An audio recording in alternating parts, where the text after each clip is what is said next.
Merci Madina. Bonjour à tous. Donc Gonzague Benoît, le responsable de la maison. Donc du coup, bienvenue à la Maison des Compagnons du Devoir de Bruxelles. Donc ici, vous êtes au sein d'une maison, vraiment dans le sens où on a une petite quarantaine de jeunes qui vivent à l'année pour travailler dans des métiers de l'artisanat, métiers du patrimoine, pour apprendre les métiers tout en voyageant. Donc c'est vraiment une maison où on a des salles de cours, des chambres, et chaque année une quarantaine de jeunes qui viennent ici pour une période de 1 an. Donc ravi de vous accueillir ici au sein de la salle à manger de la maison. Voilà, merci à vous. Merci beaucoup Gonzague. Pourquoi nous sommes ici? En fait, il y a beaucoup d'événements à Bruxelles, vous êtes tous invités à droite et à gauche en permanence. Et quand on s'est rencontré avec Gonzague, on s'est dit finalement que pour un sujet qui est celui de l'éducation non formelle dans les métiers de l'artisanat, il n'y avait pas de lieu plus approprié que celui-ci, puisque nous sommes en plein dans l'éducation non formelle ici. Et donc Gonzague a gentiment proposé de vous accueillir tous ici, ce que je trouve assez atypique plutôt que de prendre des salles anonymes. Voilà, je trouvais que le cadre se prêtait parfaitement à cet événement. J'aurai l'occasion un peu plus tard de vous dire ce qu'on fait, nous, en tant que Made in Europe, dont je suis fondatrice et directrice. Maintenant, ce que je voudrais, c'est surtout vous dire pourquoi ce projet BRICS. Alors, vous allez entendre une petite partie de cette conférence en anglais, parce que nos partenaires qui sont assis à ma droite viennent de Géorgie, de Pologne et d'Italie. En ce qui concerne Elise, elle va parler français, mais pour nos autres partenaires, ce sera en anglais, alors je vais essayer de vous aider. Cette conférence se veut informelle, on est dans l'éducation non formelle, donc la conférence sera informelle, et ce qui serait bien, c'est que vous participiez aussi, parce que le but, c'est de créer un dialogue et d'avoir aussi un retour de votre part. Donc, il ne s'agit pas on va vous présenter les choses, mais on a vraiment besoin et envie de vous écouter aussi. Donc n'hésitez pas à prendre le micro, il y en a deux, et voilà. Ah oui, la conférence est aussi enregistrée sur Zoom, donc elle sera aussi diffusée plus tard. Je lis bonjour, c'est bien. D'accord. Voilà, alors ce projet BRICS, ce projet est né il y a 2 ans. Pourquoi? Parce que nous sommes tous des acteurs d'un côté ou de l'autre des métiers du patrimoine et de l'artisanat.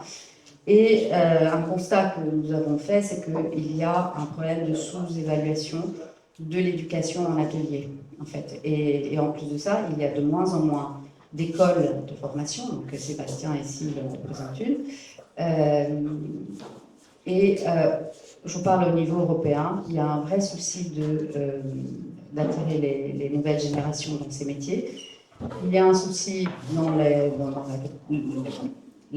l'offre qu'il y a en matière de formation, mais surtout, il n'y a aucun monitorage de ce qui est offert dans les ateliers.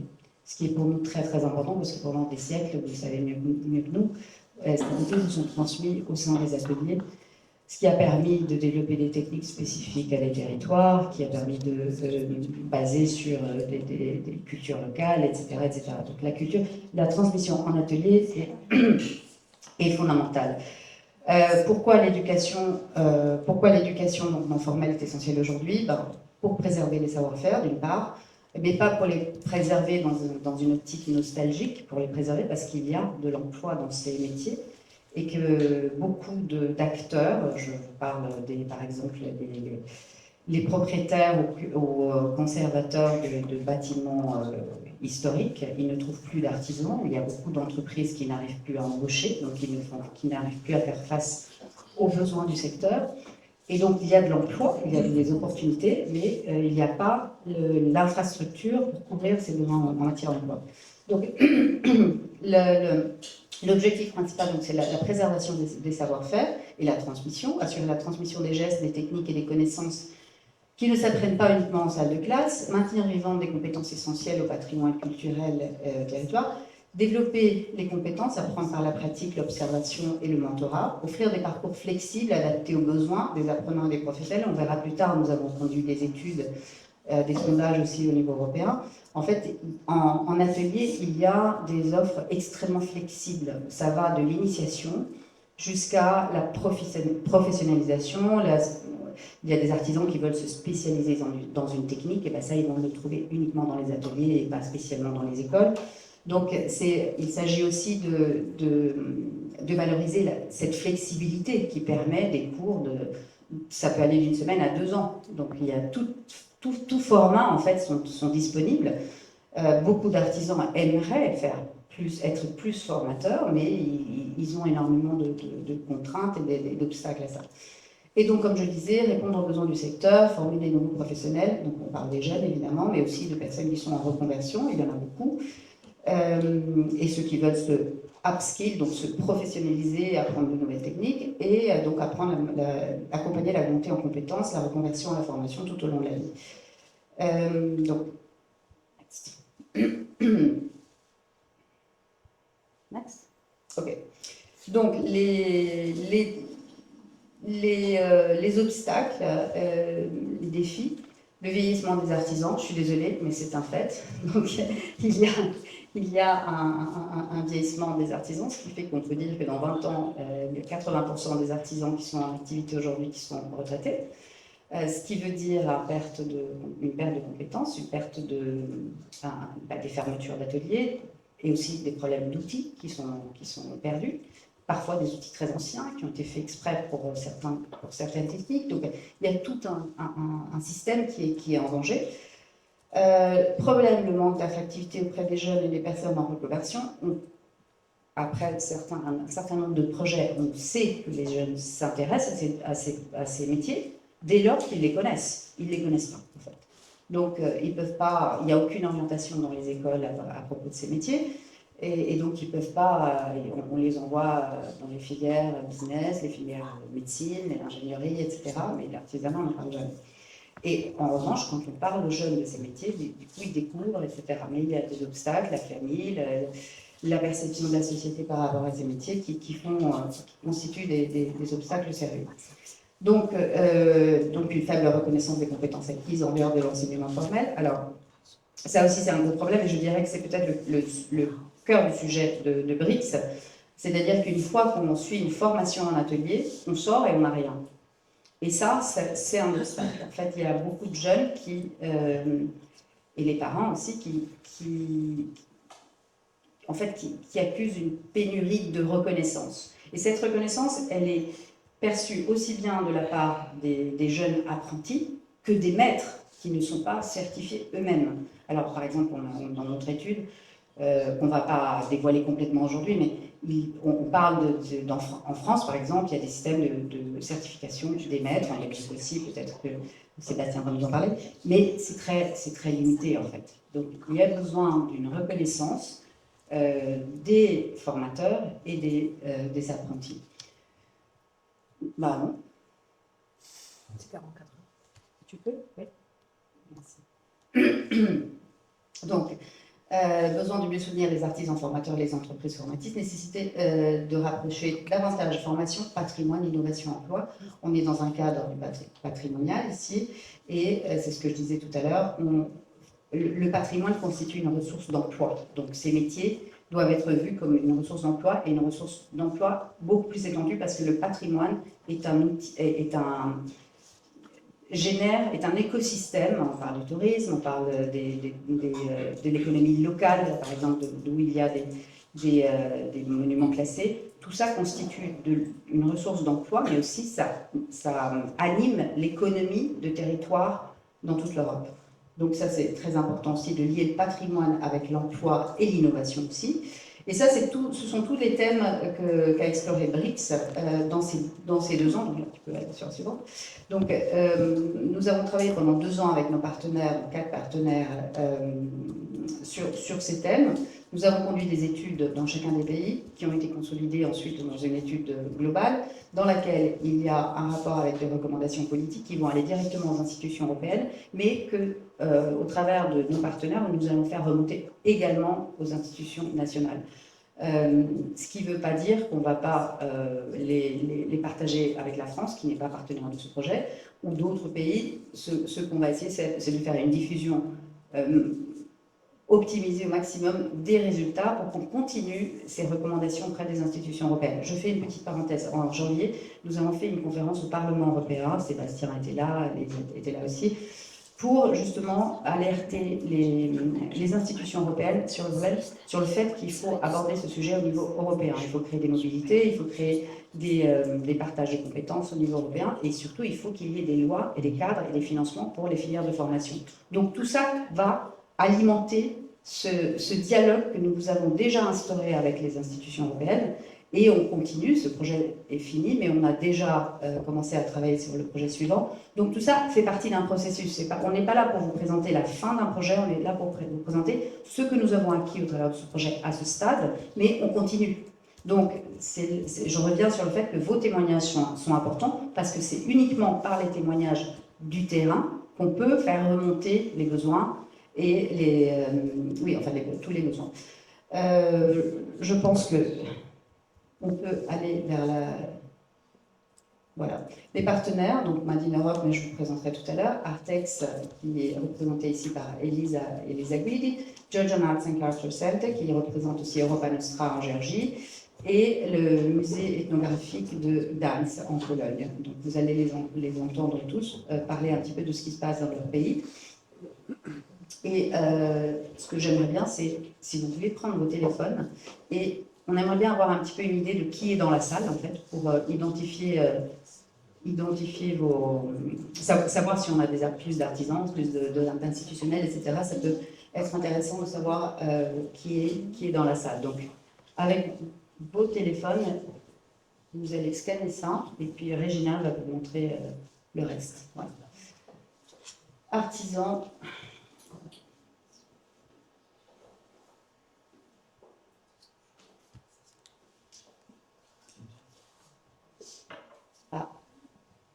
Nous avons de la formation, artisans, institutions publiques.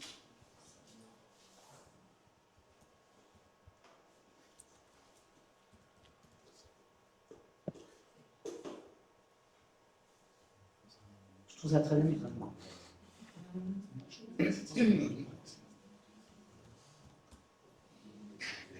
Allez, les institutions publiques qui s'étaient inscrites, là, ils ont changé d'avis.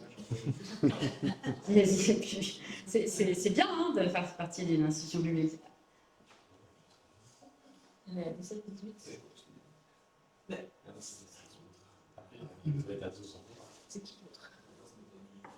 mais là, tu vois, il y a 15% sur l'institution publique, mais il ne met pas de couleur. Pas bien ce slido, il ne donne pas 14%, 19, 24. Bon, mais les autres, vous pourriez vous identifier un peu mieux, non?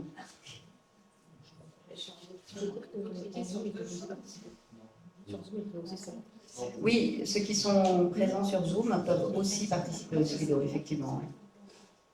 Oui, en fait, on est transmis en Zoom en direct aussi.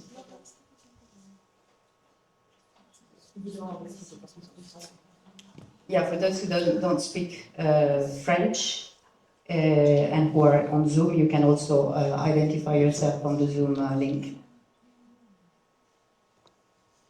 Ok, nous avons une majorité de autres, voilà, ok. Quand même 18% d'artisans, organismes de formation, organisations européennes internationales, donc ça c'est parfait, et institutions publiques 13%. Voilà, les artisans passent en première ligne, donc c'est très bien. Donc c'est exactement le type de panel, et c'est bien qu'on soit tous ensemble, parce que c'est uniquement tous ensemble qu'on peut faire quelque chose. Et c'est extrêmement important que les artisans eux-mêmes, ceux qui forment en particulier, ou ceux qui aimeraient former, ou ceux qui ont formé, apportent leur témoignage. What is next? Ok, vas-y. Alors, je garde le micro, comme ça c'est plus simple. Made in Europe, pour ceux qui ne connaissent pas, je pense qu'on se connaît, beaucoup nous connaissent. C'est une petite société qui a été créée à Bruxelles en 2013 avec une idée, c'était de réunir des artisans de toute l'Europe dans une plateforme centralisée pour qu'on puisse trouver les artisans avec un moteur de recherche en plusieurs langues qui permettent de trouver l'artisan rêvé. Quand on ne le trouve pas dans un territoire limité, on peut les trouver ailleurs. Et de promouvoir également en même temps les formations disponibles dans les ateliers, dans les écoles aussi, au niveau européen. C'est-à-dire j'ai envie de me former à une technique qui n'existe plus en France. Je vais faire des tours en chaume, par exemple. Je ne vais plus trouver de formateur en France, mais j'en aurai un en Roumanie. Donc peut-être que je peux trouver une bourse pour aller en Roumanie et aller me former à la toiture en chaume. De même que pour le soufflage de verre, je pourrais de Belgique aller au Serpal en France, etc., etc. Donc le portail réunit des artisans de toute l'Europe, des formations de toute l'Europe en éducation formelle et non formelle, et ensuite des articles, des interviews, etc. Il y a plein d'autres contenus. Maintenant, qu'est-ce qui s'est passé au fil des années? C'est qu'on s'est rendu compte que financer un projet de ce type, qui est quand même très ambitieux, c'était très très difficile. Et donc, nous avons décidé, et nous avons eu la chance de réussir, de nous adresser aux institutions européennes pour avoir des financements au niveau européen. Et c'est comme ça qu'on a commencé à avoir des projets européens dans le cadre du programme Erasmus, donc qui est un programme dédié à la formation, vous le savez, et aussi dans le cadre de projets Horizon, qui sont des projets de recherche, des programmes de recherche, et qui nous ont permis de creuser et d'analyser le secteur, les besoins du secteur de manière beaucoup plus scientifique. Les deux conjugués nous ont permis d'aller au Parlement européen, nous ont permis de faire des recommandations, des rapports, etc. Donc ça, c'est très intéressant et on continue dans cette voie parce que sans les fonds européens, on pourrait difficilement faire tout ce nous sommes en train de faire. Donc ça, c'est la plateforme aujourd'hui compte 1600, 1700, je ne sais plus combien, artisans dans toute l'Europe, des associations aussi d'artisans commencent à nous rejoindre, des écoles, etc. Donc ça, c'est voilà, l'histoire de Mining Europe. Les formations, je vous en ai parlé. Les projets, je vous en ai parlé. Craft Tour, voilà, c'est ce dont je vous parlais tout à l'heure. C'est une conférence que nous avons tenue au Parlement. Craft Tour, en fait, c'est une initiative qui réunit 75 partenaires, universités, centres de recherche, associations d'artisans de toute l'Europe. Et nous avons travaillé, j'ai quand même, Régina, tu me dis si je suis en train. Nous avons travaillé sur 4 objectifs. Il est fondamental aujourd'hui au niveau européen de connaître le secteur. Les institutions européennes, vous allez être étonnés, ne savent pas grand-chose parce qu'ils n'ont pas l'information. Et donc, ils nous ont demandé, aidez-nous à comprendre le secteur. Donc, du coup, il faut un monitorage du secteur. On ne sait pas combien d'artisans il y a, quel âge ils ont, combien vont être en retraite. Les codes NAS européens, quand vous prenez un ferronnier d'art comme, je ne sais pas, les frères du jardin qui sont 2 ou 3 dans leur atelier, ils ont le même code NAS qu'Usinor Sassilor. Alors évidemment, on ne peut pas compter les métiers du métal sur cette base. Donc on ne peut pas savoir ce qui est en train de se passer au niveau européen. Donc nous avons préconisé, nous avons recommandé la création d'un observatoire européen des métiers de l'artisanat pour mieux comprendre le secteur et avoir des données statistiques qu'on puisse consolider. Parce qu'à ce stade, on ne peut pas intervenir du moment qu'on n'a pas les éléments, on n'a pas l'information. En fait. Donc ça, c'était le premier objectif. Le deuxième, c'était de protéger mieux l'artisanat au niveau européen, c'est-à-dire qu'à part les indications géographiques qui ont été mises en place à partir de l'année dernière, il faut aussi préserver la production de l'artisan individuel, parce que les indications géographiques est un format qui prévoit des groupes, etc. Donc voilà. Ensuite, on a préconisé aussi plus de soutien à la formation formelle et non formelle, et enfin un accompagnement des business models et de l'innovation dans le business model des métiers de l'artisanat. Donc ça, c'est ce qu'on a fait. Et puis après, il y a d'autres projets qui sont en cours, Craftwise, Reskilling et BRICS, qui arrivent à sa fin. Mais nous sommes déjà en préparation du projet BRICS 2. Je vais passer le micro à Elisa d'Italie, qui va parler en français, donc qui représente Artex et qui va vous expliquer. Tu as éteint ? Merci Mélina, merci à tout le monde. Donc, pour le moment, ça ne fonctionne pas. Ça fonctionne bien. Voilà. Ok. Vous entendez bien? Non. Je ne crois pas que ça fonctionne. Peut-être que je suis trop loin, non?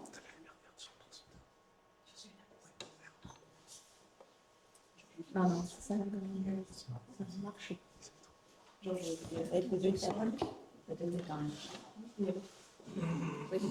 Non. Ça fonctionne plus. Ça saute. J'ai pris tout le jus. Ouais.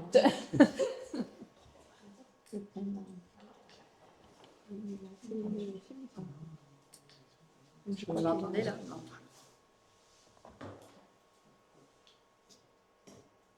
Mince. Oui, c'est bon. pour le Bénégan. Un instant. Enfin, l'ancienne. On fait l'ancienne, On fait vous l'ancienne. entendez?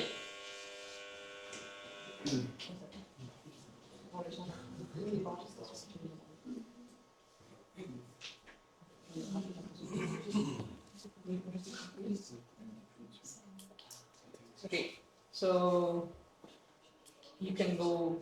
Without. The problem is not. Oh, sorry. Le problème, c'est pas pour nous, mais je ne pense pas qu'ils peuvent nous entendre. You can use my headphone, so you can be connected to the. Ouais.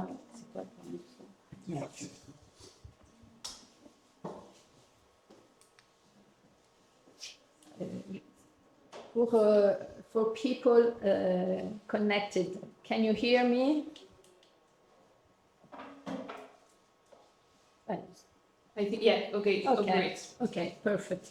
So, donc, bonjour, bonjour à tout le monde, buongiorno a tutti. Je vais parler en français, mais les slides, les diapos que vous allez voir sont en anglais. Comme ça, on peut ménager avec les personnes qui ne parlent pas français, d'accord? Donc, je me présente, je suis Elisa Woody, je suis la coordinatrice d'Artex. Artex est le centre pour l'artisanat et artistique et traditionnel en Toscane. Disons que nous sommes les centres pour le métier d'art et l'artisanat plus traditionnel, donc le métier de bouche en Toscane. Et on peut continuer, Regina, parce que moi je ne peux pas. Non. C'est la précédente. On a beaucoup. Oh, voilà, c'est ça. Donc, Artex, comme je vous disais, c'est le centre pour l'artisanat artistique et traditionnel de la Toscane. Il s'agit d'une société privée, nous sommes quelque chose d'un peu étrange. Nous sommes une société privée qui a été créée par les deux associations des artisans de la Toscane et d'Italie, à savoir Sena et Confartigianato. Ce sont les deux majeures associations des artisans. Ils regroupent tous les artisans de tous les métiers confondus, pas seulement les métiers d'art. Nous sommes l'outil pour la Toscane, mais aussi pour l'Italie, vraiment ciblé métiers d'art. Nous sommes spécialisés dans les métiers d'art et nous travaillons dans les métiers d'art depuis très très longtemps parce que nous avons commencé à travailler et à être spécialisés dans ce secteur en 1994-15, d'accord? On a toujours travaillé avec la région Toscane parce que nous sommes aussi en relation très, très étroite avec les gouvernements de la région Toscane. Il faut savoir qu'en Italie, les métiers d'art, ce sont des compétences des régions. Donc, on a bien sûr un cadre des lois qui sont au niveau national, à savoir la loi cadre pour l'artisanat qui vient d'être mise qui va être mise à jour d'ici peu. De toute façon, ils sont en train d'y travailler, parce qu'elle date de 1985. Et donc, mais après, tout ce qui est compétences pour le développement, la promotion, la mise en valeur, mais aussi la formation professionnelle, sont des compétences des régions. Donc, nous travaillons avec la région Toscane, nous travaillons en premier sur tout ce qui sont les politiques des mises en valeur des métiers d'art dans la région Toscane. Nous sommes partenaires aussi de la mairie de Florence. Les bâtiments que vous voyez ici derrière moi, qui est le siège d'Artex, est un bâtiment propriété de la mairie de Florence, dans lequel qui a été restauré exprès pour y avoir des ateliers d'artisans. Et nous avons 25 ateliers d'artisans actifs en ce moment dans les bâtiments, et pour faire aussi des activités de promotion, de mise en valeur, etc. Donc nous sommes en ce moment les partenaires privés qui font des activités institutionnelles avec la région Toscane et la mairie de Florence. Et ça, c'est les sièges dans lesquels nous sommes et que je vous invite, dans les cas où vous venez à Florence, à nous rencontrer. Nous avons beaucoup de networks, nous travaillons beaucoup en liaison, en réseau, parce que c'est vraiment très important pour nous de travailler dans cette façon. Et both, okay. Excusez-moi. Et, ben voilà. Et là, nous avons un projet qui s'appelle Officina Creativa Lab et nous travaillons bien sûr pour promouvoir les métiers d'art au niveau de la région Toscane.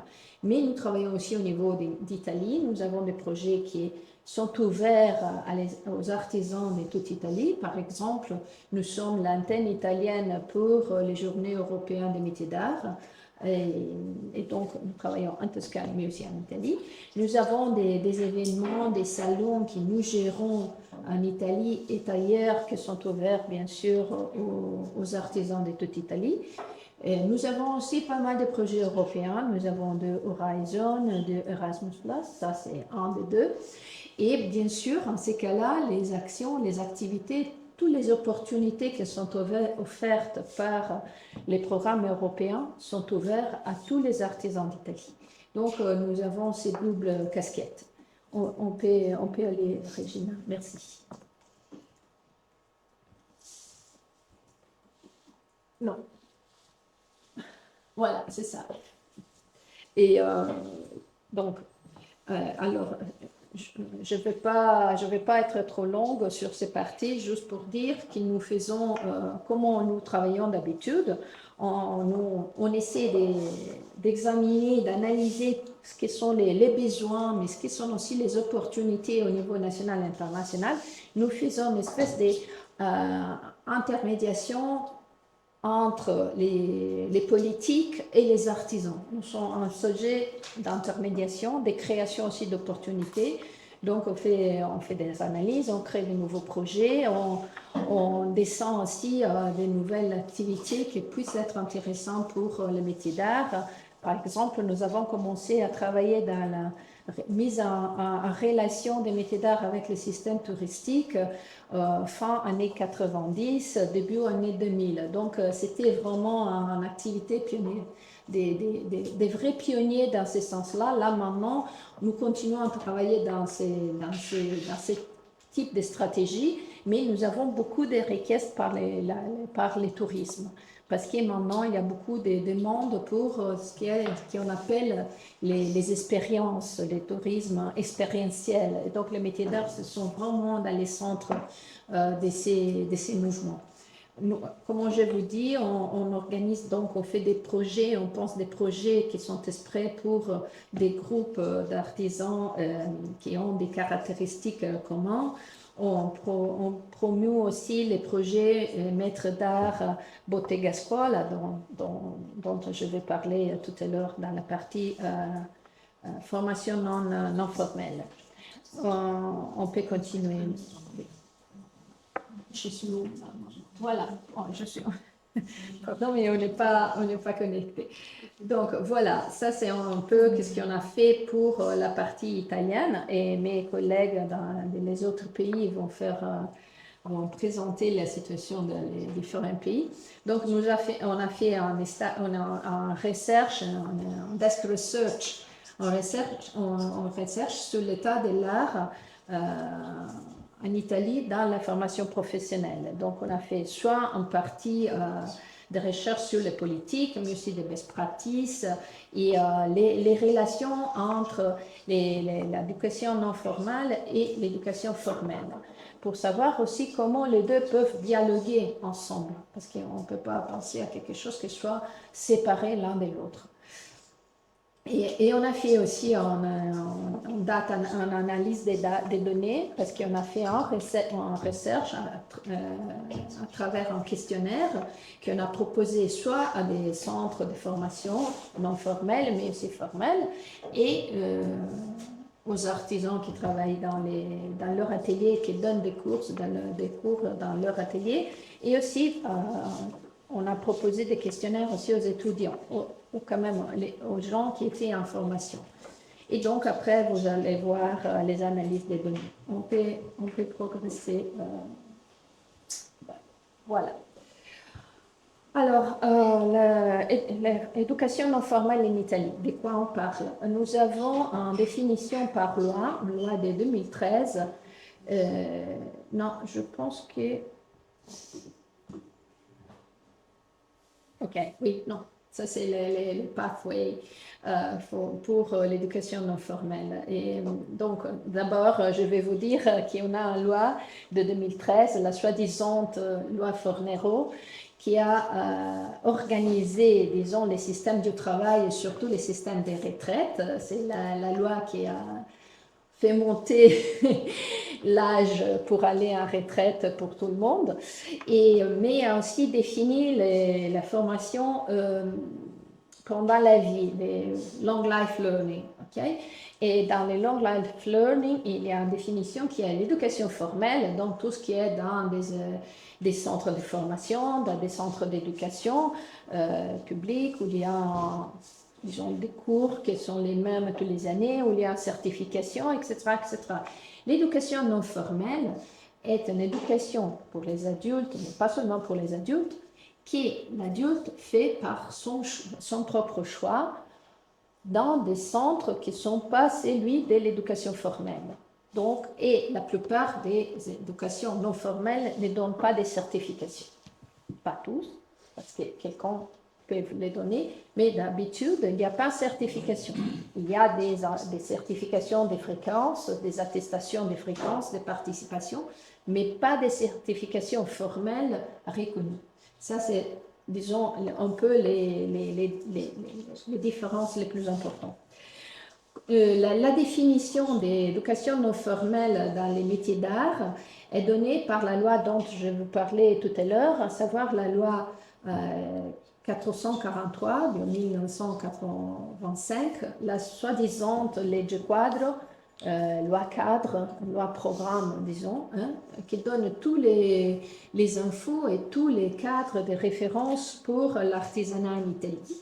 Et la loi dit qu'on parle d'éducation artigiana, donc d'éducation artisanale, et donne la possibilité aux artisans de former des gens dans les ateliers.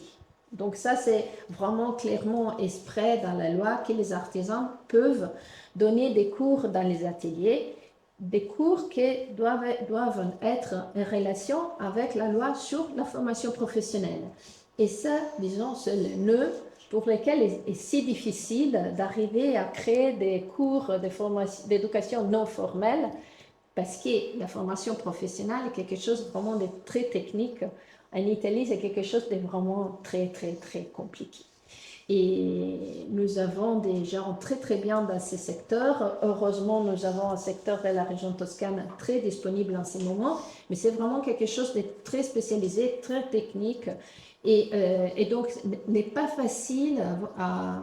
Ah, d'accord, oui, je vais continuer. Donc, on parle des bottega scuola. Bottega scuola est l'atelier d'un maître artisan. Le maître artisan est quelqu'un qui a qui est un artisan professionnel, il a travaillé au moins pour 10 ans comme chef d'entreprise, qui a une très haute qualité dans la production, qui peut être démonstrée par des expositions, des prix, etc., etc., mais surtout qui peuvent démontrer sa capacité de transmettre les compétences. Et ça, c'est la partie la plus importante. La plupart des régions italiennes ont la bottega scuola, parce que ça fait partie de la mise en activité de la loi au niveau national, au niveau régional, mais les projets sont différents. Ils sont organisés différemment par rapport à ce qui est peut-être les financements, ce qui peut être aussi les vouchers pour les étudiants, la longueur, il y a les agences de formation ou pas. Donc, il y a une mise à terre différentes région par région. On peut continuer, Regina, je vais aller plus vite. Là, vous avez des best practices, des expériences qui sont très intéressantes par nous. La première, bien sûr, est la Bottega Scuola en Toscane, pour laquelle nous travaillons aussi avec la région Toscane. Pour le moment, nous n'avons pas beaucoup d'entreprises accréditées comme Bottega Scuola, parce que c'est un parcours qui n'est pas évident pour les artisans, mais nous avons quand même 24. Et, et ça, c'est très intéressant. Nous sommes en train de travailler avec la région Toscane pour essayer de les rendre plus faciles et plus actives comme système de formation non professionnelle. Après, c'est un projet Tirocini a Bottega. Il s'agit d'un projet financé par une fondation privée, toujours à Florence. Donc, il y a cette fondation privée de la Caisse d'épargne de Florence qui finance des stagiaires, disons des stages dans des ateliers d'artisans. Okay? Et donc, il y a un financement et les étudiantes peuvent rester un semestre et un deuxième, les cas échéants. Una scuola lavoro, ça aussi est très intéressant. Il s'agit de nouveau d'un projet financé par une fondation privée, la Fondazione Cologni per i Mestieri d'Arte, basée à Milan.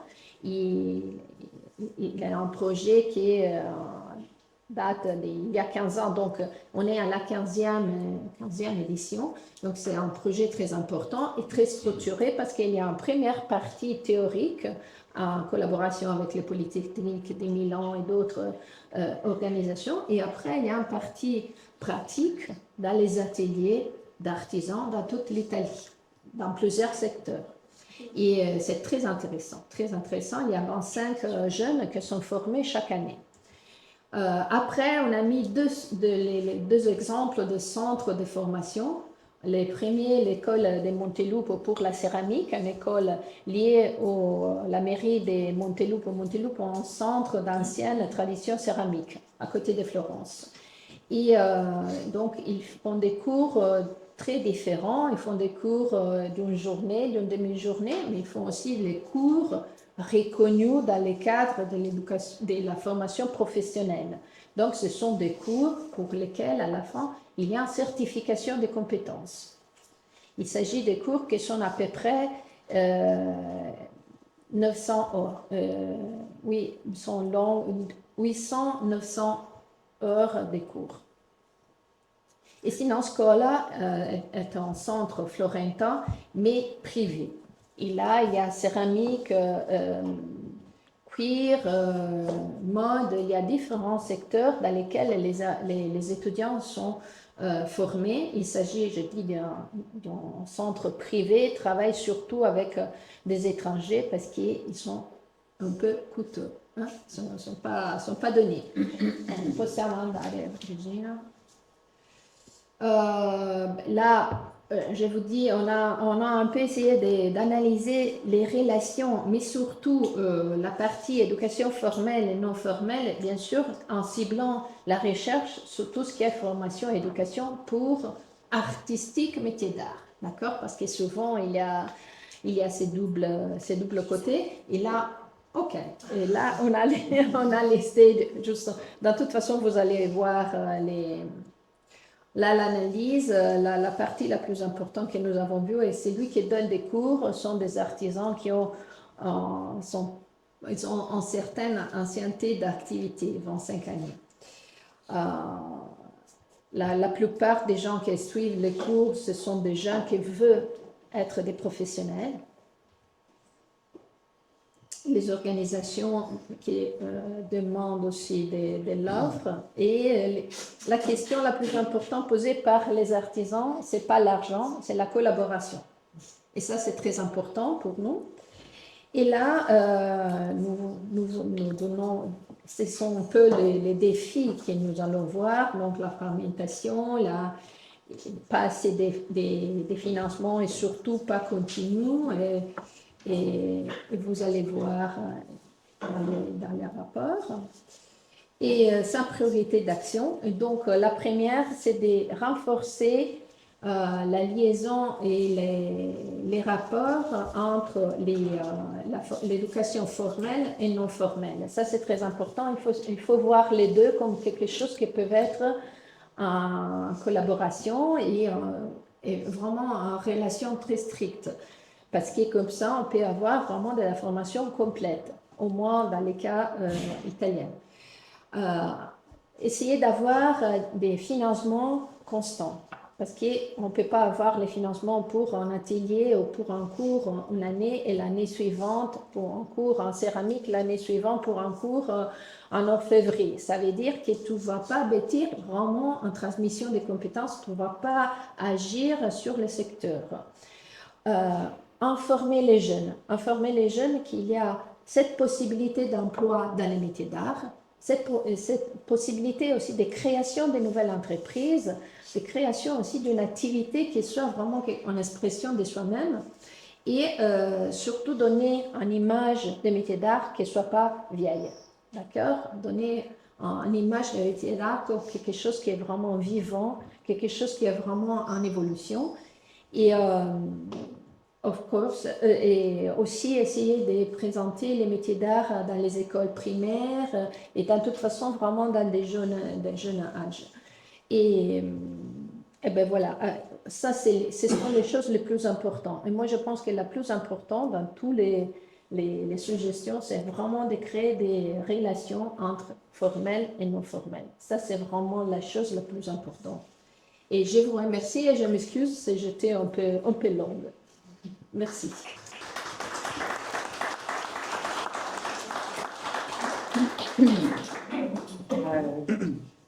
Donc on va passer la parole à Marka Valishvili, donc désolée pour la prononciation, qui parlera en anglais. Est-ce que tout le monde parle un petit peu anglais ou est-ce que oui, ça va aller? Et tu peux lui poser Okay. Mais ça marche. Oui, oui, ça marche. It works. The micro works now. Apparently. Hello, hello. You have to turn it on. Yeah, I think. Yeah. Okay, great. Hello, everybody. I'm very sorry I can't speak French. So I will present what we did in English and ask Madina or Regina, Regina just to make it a short translation.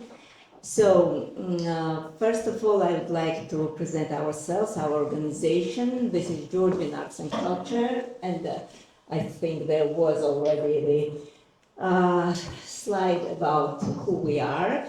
So this is the NGO, Georgian Arts and Culture Center, established in 1995. So we have already 30 years experience in working in heritage crafts, in cultural heritage, in contemporary arts, everything that is connected with the visual arts. But our organization most concentrates on the development of studies of crafts. Here we are as a non-EU country. Georgia, you know, that is not an EU country, but it was so important also to us to participate in this project that helped us to analyze what is going in EU countries and what is going in countries like neighboring countries like Georgia with deep and very experienced heritage crafts. Yeah, can or I can continue for everyone.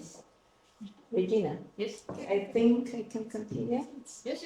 It's okay. So Georgian Arts and Culture Center is at the same time accredited NGO at UNESCO convention.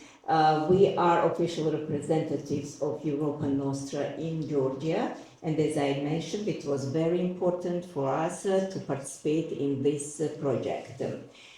So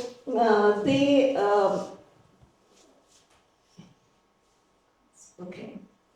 So as Luisa already mentioned, the national findings are based on the common research methodology used by all participant countries of BRIC. This is Belgium, Poland, and Georgia.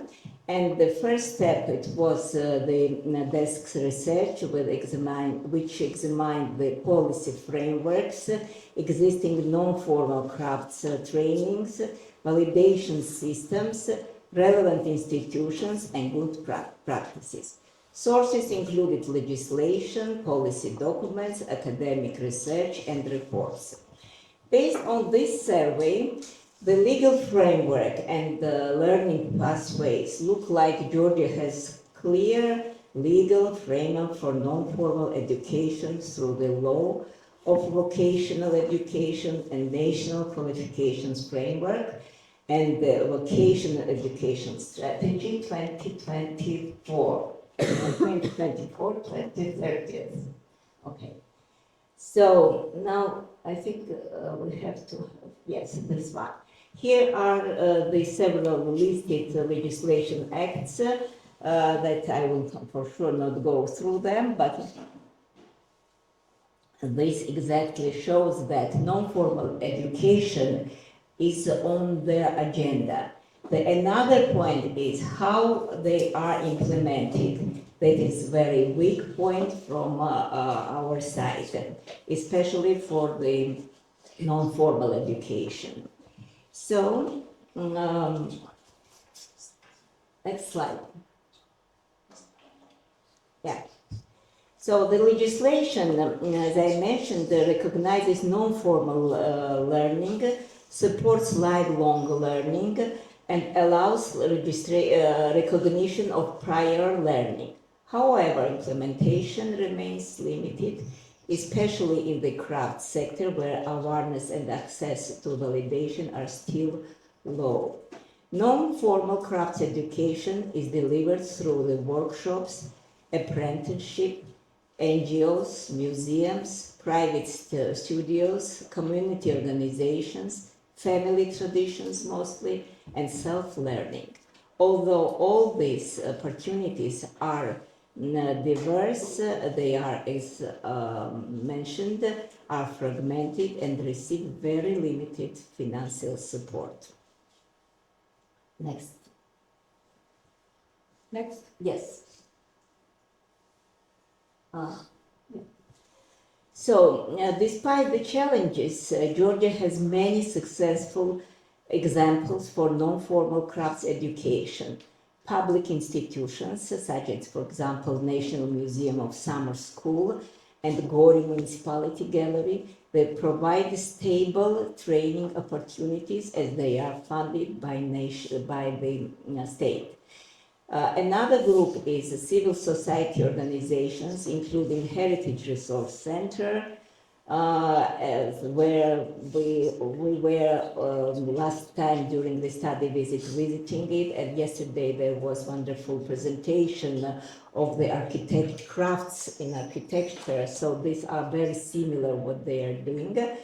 Then adult education centers, for example, Mosaica Studio, offer practical trainings in regional development initiatives. These examples demonstrate that non-formal education plays an important role in preserving traditional crafts despite relying largely on project-based funding. So the funding is very, very limited that is coming from the state on this space. Another active role are playing the private organizations. They are like private studios, White Studio, Estia, Handmade Art Company Casca, and others. And they covered mostly all fields like wood carving, like ceramics, stained glass, textile, and all other.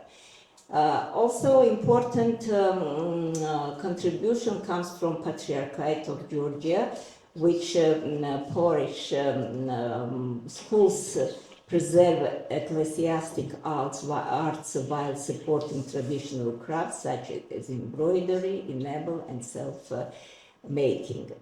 Together with all this, that illustrates that growing diversity of non-formal crafts education in Georgia, although they still need a lot of support, not only in structural way, but of course from the state.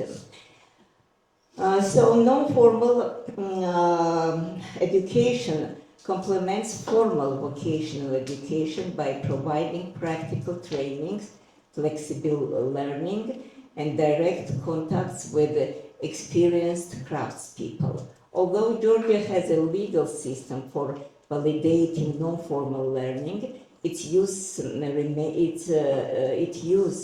remains limited because low awareness, low authorized institutions, and relatively high costs. Governance is fragmented with no dedicated national policy for heritage crafts and limited coordination between education, culture, and labor market institutions. Also, the research and the monitoring are very limited, and as most available information comes from individual projects rather than continuous national data collection. Now we come for the policy recommendations. They based on the survey findings, and the following recommendations came out. To develop a dedicated national framework for heritage crafts education, to make recognition of non-formal learning simpler and more accessible, to introduce flexible skills-based certifications such as micro-credentials, recognize experienced craftspeople as trainers and mentors, provide financial support through grants, vouchers, and subsidies, strengthen workshops, museums, and community craft centers as learning environment, and improve cooperation, data collection, and national mapping of training. These measures would strengthen skills transmission, improve employment opportunities, and ensure the long-term sustainability of Georgian traditional crafts. And of course, this cooperation with these countries like Italy, like Belgium, and Poland helps Georgian traditional crafts to get to the level of the European Union. Thank you, and I want to have this opportunity to thank first of all partners who were participating in this survey, in this project, but especially to Madina and the Made in Europe and her team, for everyone. I want also to thank Georgian team.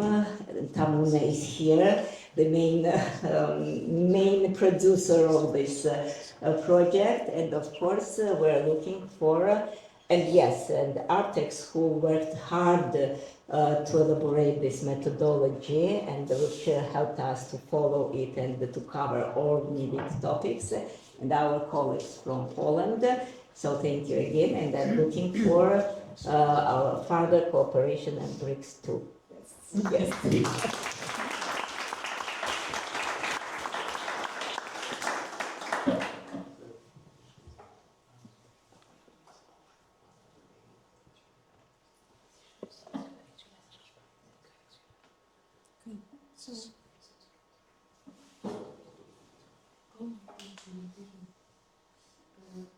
Shall we just start?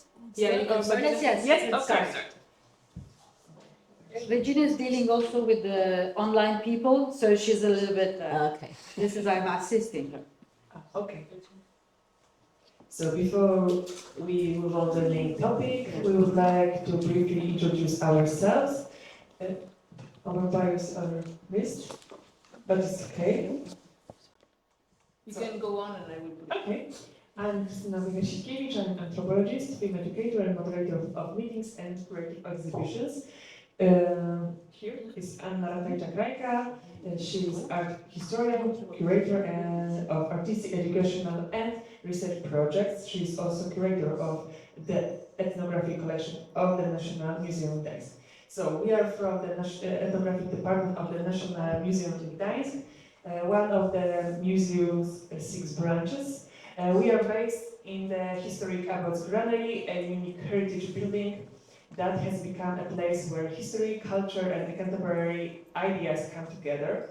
Our collection includes nearly 10,000 objects representing the folk culture of Eastern Pomerania. However, our work goes far beyond collecting art and preserving artifacts. International cooperation plays a key role in our activities. The next slide would be great. Oh, there we are. We also organize temporary exhibitions.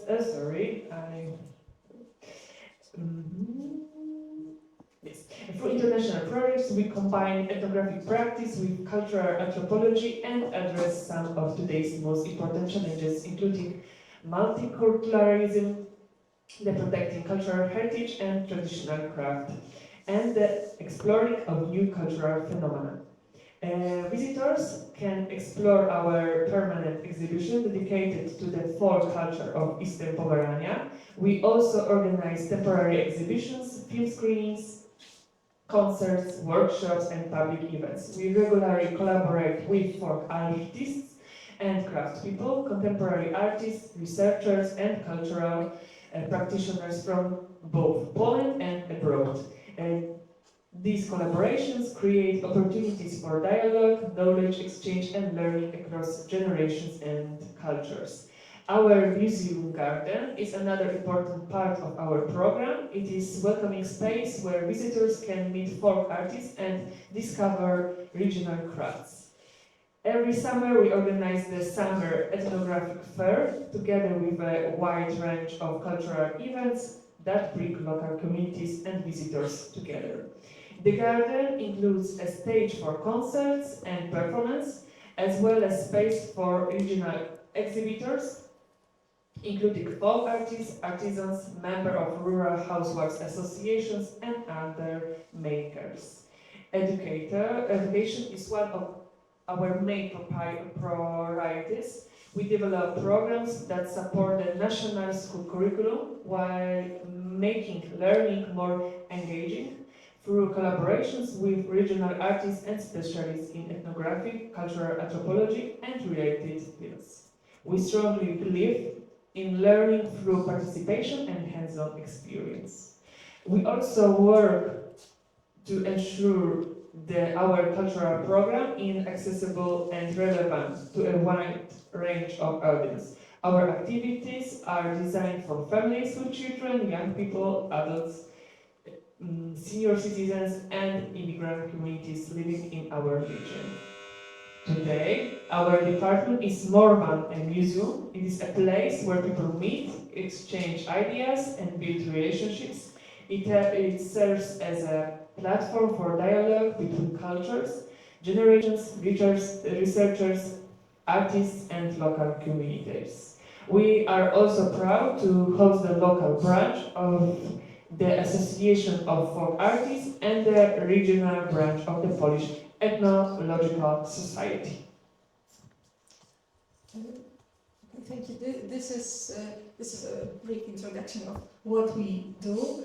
And now coming back to the project, to the BRICS project and the results of this research and survey made together with our partners.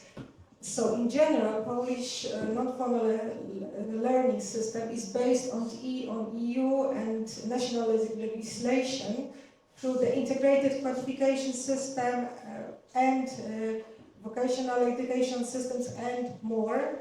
So it is provided and it is the legislation is served by the state, but it's implemented by the local authorities, by the local offices. So this is quite a multi-level governance. It's quite a decentralized and community-driven approach, and that's why the first slide, the second, so one slide before. So yeah, we can see it like a landscape rooted in tradition. This is something that we discovered that it's very strongly connected to the regional heritage, and the regions are very strongly represented, and it's very local in a sense of taking care of the arts, of the craftsmen, and of the idea of the national heritage. It's mainly practice-based and workshop-oriented. This can be a strong feature, but also it's kind of a weakness because of the lack of financial support, and sometimes it's too much oriented on local communities, which are very into the role of leaders. So local communities, museums, NGOs, and crafts organizations are the key factors in non-formal learning in Poland, and they fill gaps in formal education system. And so, next slide, please.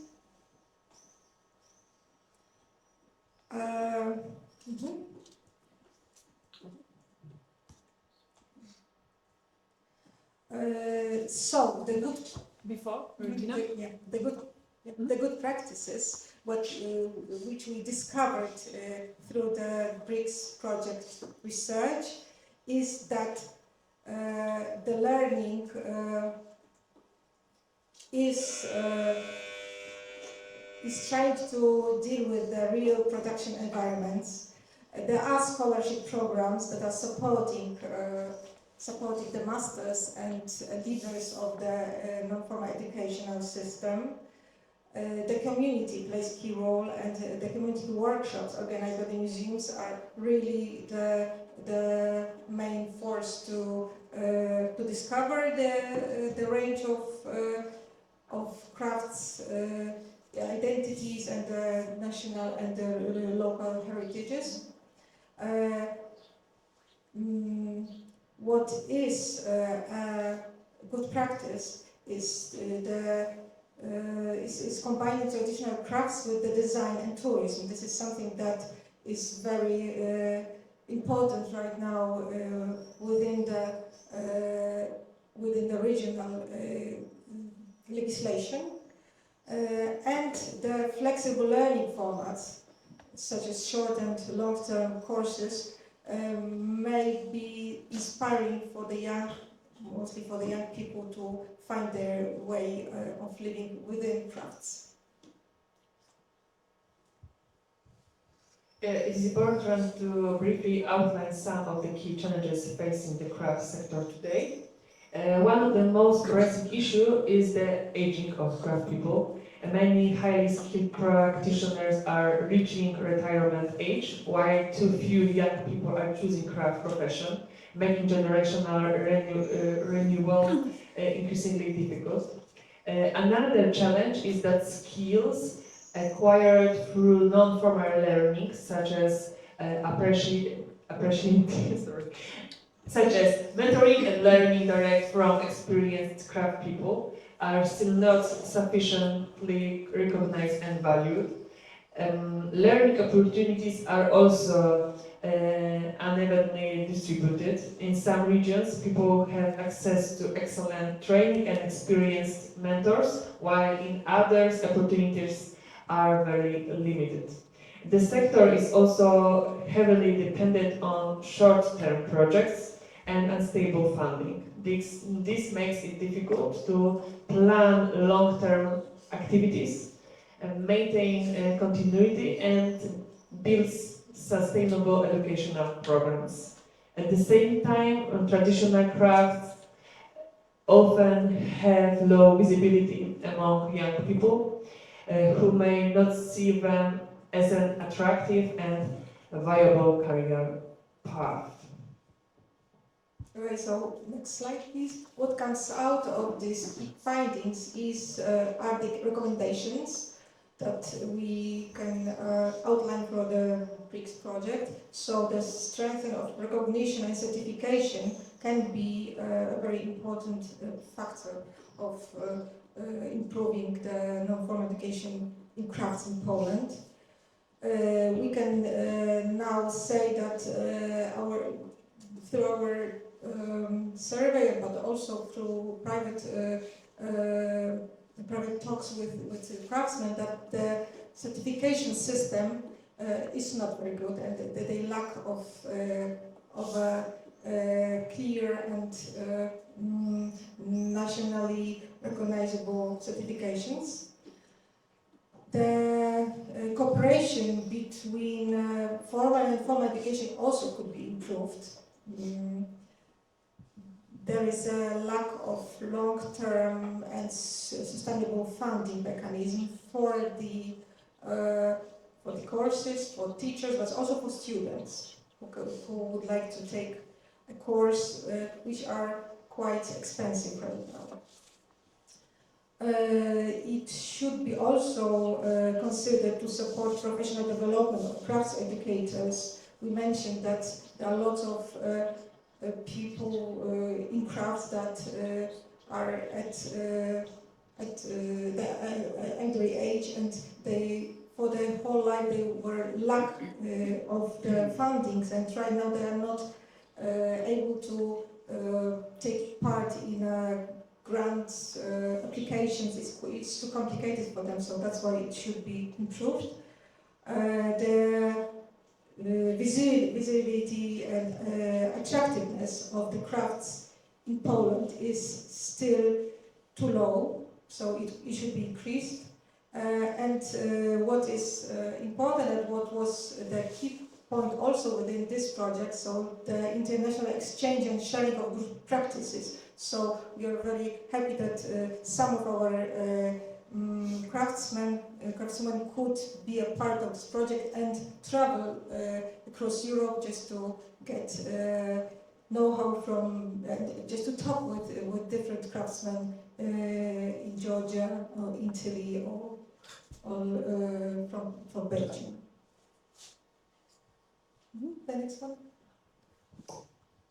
Yes, so we have some, so there are of course more good practices in Poland and good ideas how to improve the non-formal learning in crafts, but we just pointed out 3 of them which are very recognizable in our museum and within our environment. So there is a very good Master Appreciation Scholarship Program of the state of the National Institute of Culture and Rural Heritage that is available. That is that old masters can take part in, and they do.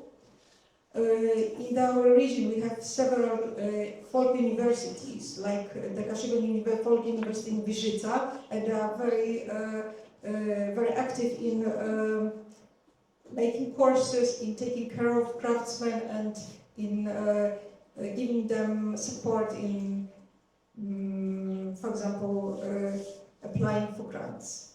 And once mentioned Association of Folk Artists, which is over 100 years old institution that supports folk artists, and I think this is quite a unique organization that also takes care of craftsmen and tries to help them to organize courses and give their knowledge to others.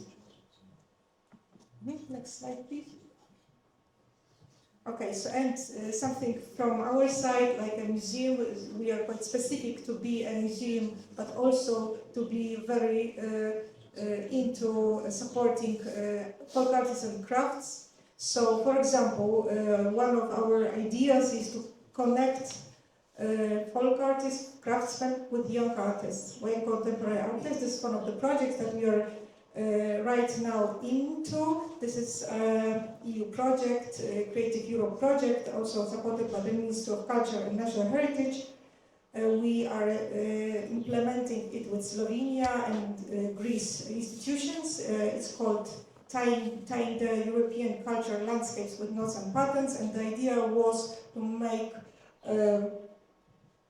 you can see it on the next slide, to make art residencies in those 3 countries and also inspire young artists to be in touch with craftsmen. It was mostly interested in textiles, so people were traveling across the regions of the 3 countries, trying to get as much as they could from the old masters, and the result is the exhibition. Also, there is a online archive of all the projects, all the activities. So this is something that we are very proud of. And the next one is very local. This is giving a voice to master craftspeople. So in our region, embroidery is something that is very important. It's mostly driven by women. They are very self-organized, and they are doing courses. This is a very well-led idea how to do the non-formal learning from the bottom by the people. So we did research. We did interviews with one of the group, and we did an exhibition for them with their words, with their with quotations from them, and then a lot of workshops for people just to make it more recognizable. And another good practice from our museum is the program we run in the museum garden. From May to September, the garden becomes a lively space where traditional crafts are presented to the public.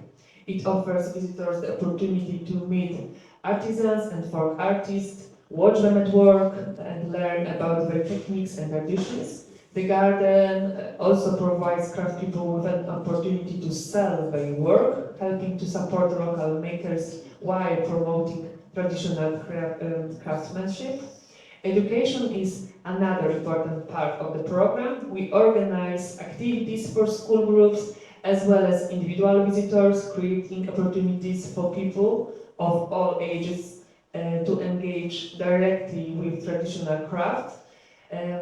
Throughout the season, we also offer short courses and outdoor workshops where participants can develop practical skills under the guidance of experienced craftspeople. In addition, we organize theme days dedicated to particular crafts or region, allowing visitors to explore the diversity of cultural traditions through demonstrations, workshops, music, and other accompanying events. Okay, so that's mainly the thing that we wanted to share with you. Thank you for all the partners. We are very happy to be a part of this project, and we'd like to thank Urszula Kokoszko. She's the third coordinator of this project, and hope to see you sometime in Gdańsk.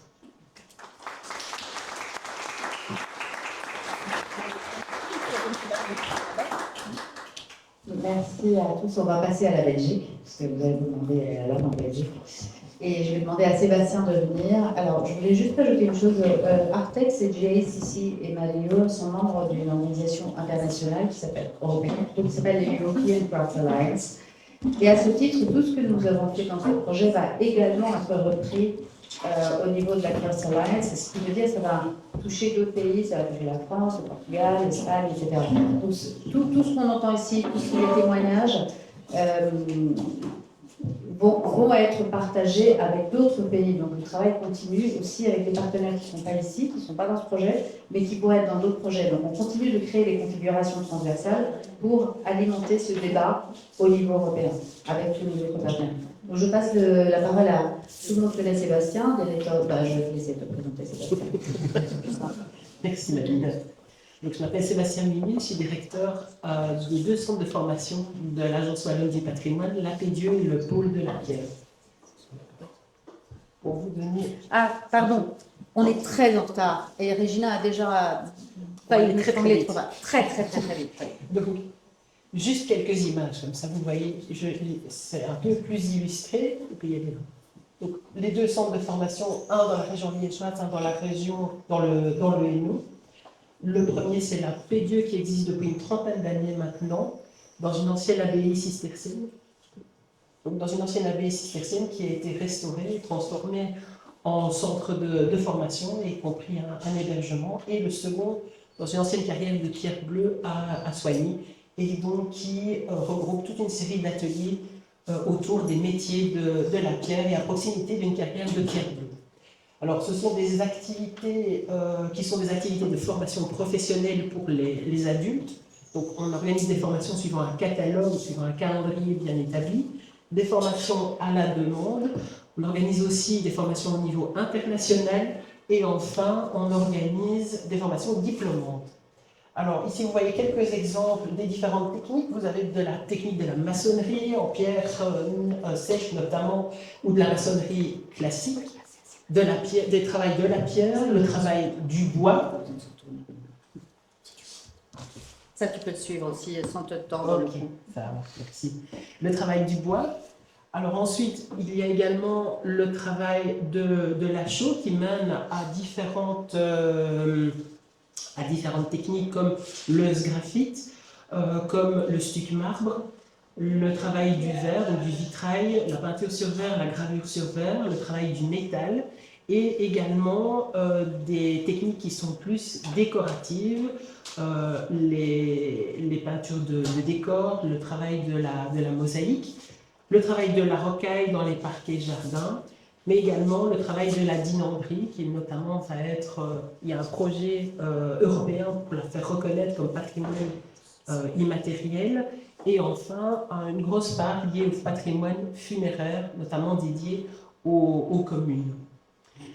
On organise donc aussi des formations en période hivernale et des chantiers écoles qui ont notamment eu lieu ici sur ces photos au centre de la P2 pour la rénovation, pour la restauration de la toiture de l'église abbatiale, des formations à la restauration ici de sgraphite pour des écoles, pour des étudiants en art. Donc c'est un sgraphite de grande surface de Paul Cauchy, l'artiste bruxellois Paul Cauchy, qui a donc été restauré avec ses futurs étudiants, ses futurs professionnels, donc dans le cadre d'un stage d'été.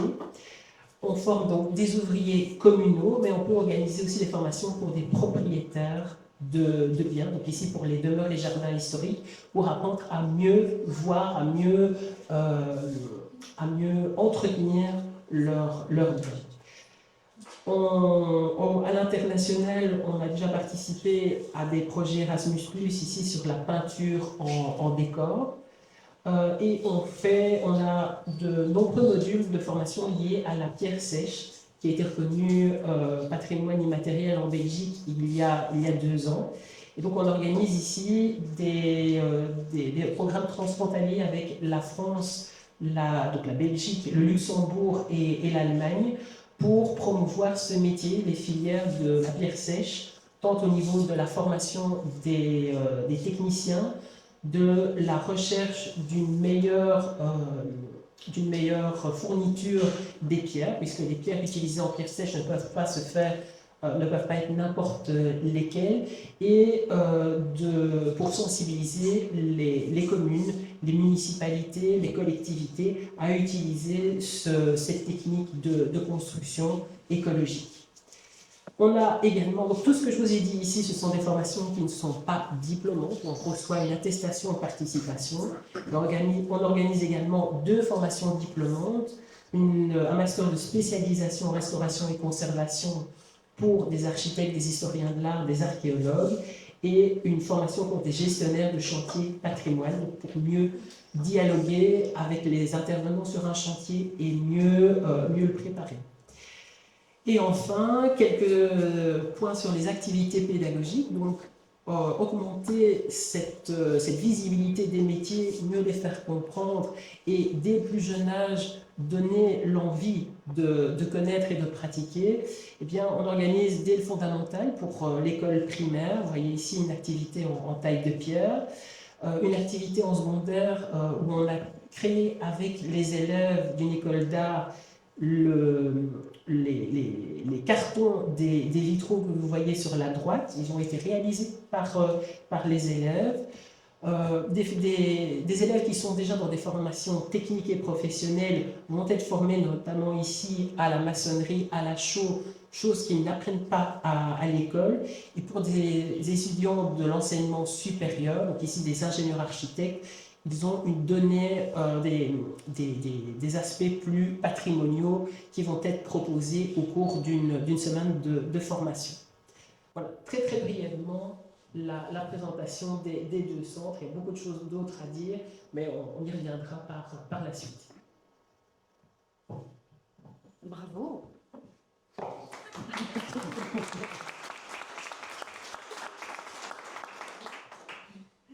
Virgile, donc je te laisse te présenter. J'enchaîne directement. Oui, tu enchaînes directement, j'enchaîne.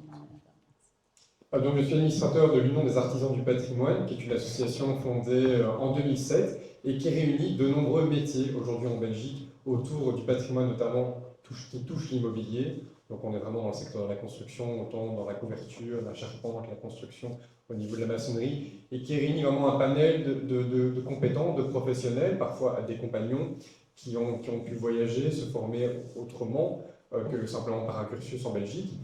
Et donc le message qui était renvoyé derrière, c'est de pouvoir en tout cas valoriser l'éthique du travail, de pouvoir transmettre également un message de qualité, de pouvoir aussi sensibiliser les acteurs parfois politiques à cette main-d'œuvre, à la reconnaissance dans cette main-d'œuvre et cette qualité dans un monde où la sous-traitance parfois a pris le pas sur certaines compétences. Donc le discours que je vous tiens aujourd'hui est un discours qui va rebondir sur ce que vous avez entendu en termes de certification, de reconnaissance, des instances existantes, comme ici on l'a indiqué. Et c'est de pouvoir ici reprendre les 3 témoignages que nous avons repris chez nos membres, qui sont un peu ce résumé. C'est d'une part parfois le manque de valorisation, de reconnaissance dans les écoles aujourd'hui, techniques professionnelles, où le patrimoine est vu comme quelque chose qui est du bricolage. Et c'est quelque chose qu'on entend régulièrement. Pourquoi? Parce que le patrimoine est vu comme un choix, une spécialisation, et pas une première option de base. C'est souvent en 6e, en 7e professionnel que le patrimoine en fait se dénote et n'est pas une option de base. Et donc ça reste parfois quelque chose qui n'est pas assez valorisé en soi. Et puis, parfois, certains compagnons nous disent que sur les 10 élèves qu'ils ont dans leur classe, ils savent très bien que 1 sur 10 aboutira vraiment au fil de ce parcours. Et donc on a parfois ce manque, en tout cas parfois de guide et un manque de formation, un manque d'orientation dès le plus jeune âge. Et puis finalement, là le problème c'est parfois la rémunération du formateur. C'est dans certains cas, on envoie parfois des personnes demandeurs d'emploi dans certains ateliers, et parfois le compagnon, l'artisan n'est tout simplement pas rémunéré. Alors quand il sait que la personne n'aboutira pas en plus au métier, n'a pas forcément l'envie, pas la bonne orientation, c'est parfois une perte de temps et une perte d'argent assez considérable. Alors il faut quand même pouvoir dire que la Wallonie s'est dotée d'un certain nombre d'instances, comme l'a été souligné, à travers le Centre des métiers du patrimoine, avec la PEDU, le Pôle de la pierre, avec certains centres de validation de compétences, et notamment des centres aussi comme IFA-PME, des choses comme ça. Mais le problème, c'est que le statut de formateur en dehors du système actuel, en fait, il est très peu reconnu. Et qu'en fait, personne ne vient rémunérer le maître formateur derrière, et donc, in fine, cette notion de reconnaissance, elle aboutit très peu. Parce que sans finançabilité derrière, sans reconnaissance à titre officiel de certains ateliers d'artisans, eh bien, c'est parfois une boucle qui tourne en rond où l'artisan n'arrive pas à aboutir vraiment à cette transmission. Alors, c'est l'occasion de pouvoir prendre un regard plus européen, parce que c'est quand même aussi le fond de cette proposition de conférence, et c'est de voir qu'en Allemagne, la certification, elle est reconnue, où le maître est notamment rémunéré à hauteur parfois de 15 000 €, parfois étalé sur 3 ans. En France, sur certaines conditions, le formateur est rémunéré. On le voit, on en a parlé en Italie, c'est parfois des fonds européens qui permettent de cibler des métiers qui sont parfois reconnus comme en pénurie, où on vient cibler localement des métiers qui sont repris sur une liste. Alors c'est une liste qui est en cours, parfois même d'élaboration, on en discute parfois en interne, C'est déjà le cas par exemple en Angleterre, où voilà, on établit une liste, quels métiers sont en pénurie, comment intervenir, parfois même avec un fonds social européen, et qui permet très vite de cibler des métiers qui ont besoin d'intervention, des métiers en pénurie. Aujourd'hui, le secteur de la construction est un métier qui est totalement en pénurie. On est à plus d'une vingtaine de secteurs d'emploi qui ont besoin de main-d'œuvre, qui ont besoin d'investissement et en plus de reconnaissance, en plus d'une validation de qualité. Et donc de voir à travers ce système européen, ça se permet de ne plus refaire les mêmes erreurs. Ça fait 20 ans qu'on parle de sous-traitance, 20 ans qu'on parle de métier en pénurie, et c'est là l'occasion, à travers un système européen, de pouvoir rebondir sur ce qu'on a dit. C'est-à-dire reconnaître le maître de formateur, attribuer à l'atelier de l'artisan un véritable sens de micro-certification. L'atelier de l'artisan n'est pas simplement une société, mais vraiment reconnu comme un centre de formation. C'est pouvoir cibler les métiers sur lesquels il faut intervenir de manière prioritaire. On a vu dans la taille de pierre, on perd notamment de nombreux formateurs. Je perds le micro, mais c'est pas grave. C'est notamment, j'en parlais avec Richard Thomas qui donnait cours ici, notamment au pôle de la pierre, qui me dit voilà, lui quitte à un moment la Belgique et on perd cette qualité, on perd cette transmission lorsqu'elle n'est plus assez renouvelée.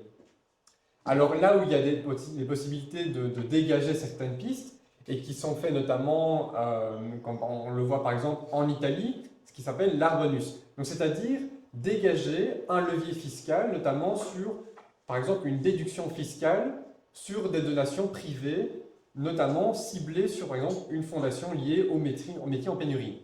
Ce qui permet de soulager à un moment l'État dans le côté finance. On sait bien que les finances publiques ne vont pas très bien actuellement, mais de pouvoir intervenir par un système de déduction là où il faut prioritairement investir. Ce qui permet, par exemple, comme en Italie, de pouvoir presque atteindre plus d'1 milliard d'investissements par un système de déduction. Mais là où l'Europe nous dit effectivement avec quelques points de surveillance, c'est comment évaluer, surveiller sur le long terme ce genre de déduction. C'est là où la certification devient intéressante lorsqu'elle est par exemple mise en place en Allemagne. Et c'est de pouvoir, à travers 5 mesures qui sont peu ou patentées, de pouvoir donner ce statut de maître formateur, de pouvoir développer une vraie filiale de restauration dès le départ, même dans l'enseignement officiel, et peut-être même dégager, comme on en a parlé, d'une Bottega Scola wallonne, c'est-à-dire l'atelier du maître est reconnu comme micro-centre de formation. Pouvoir en tout cas assumer cette micro-certification dans parfois même des autodidactes. Par exemple, on a Yves qui est chez nous, qui est aujourd'hui au conseil d'administration, ça fait 20 ans qu'il est dans la menuiserie. Ce n'est pas son premier métier, ce n'est pas la première formation qu'il a fait, mais aujourd'hui, il est reconnu comme un des premiers aujourd'hui à pouvoir intervenir de manière très qualitative sur des remplacements de châssis, sur des chantiers patrimoine, comme à Bruxelles, sur notamment des chantiers Art Nouveau. Et de pouvoir aussi peut-être dégager cette notion de levier fiscal pour pouvoir intervenir sur des métiers qui semblent prioritaires à venir. Et donc, les 3 éléments qui semblent importants à travers ce qui a déjà été dit, soulevé, c'est rendre visible ces différentes formations, de pouvoir investir sur la visibilité à la fois de ce qui est fait dans ce qu'on a vu par exemple le pôle de la pierre à Soigny, dans la Paix Dieu, mais également pouvoir valoriser ces micro-centres de formation qui est l'atelier d'artisan et de pouvoir former l'insertion et pourquoi pas à aller directement à partir du forum, à partir de l'IFAPME, à partir de ce qu'on appelle l'article 60, donc des personnes qui seront payées par le CPS, pouvoir directement être attachées quand on a défini ce métier en pénurie, quand on a défini ces micro-centres de formation, aller chercher des demandeurs d'emploi et réinvestir à un moment où on n'a plus personne. Et de pouvoir en faire une fierté de gens qui sont demandeurs d'emploi et de pouvoir redonner une vraie fierté au métier du patrimoine.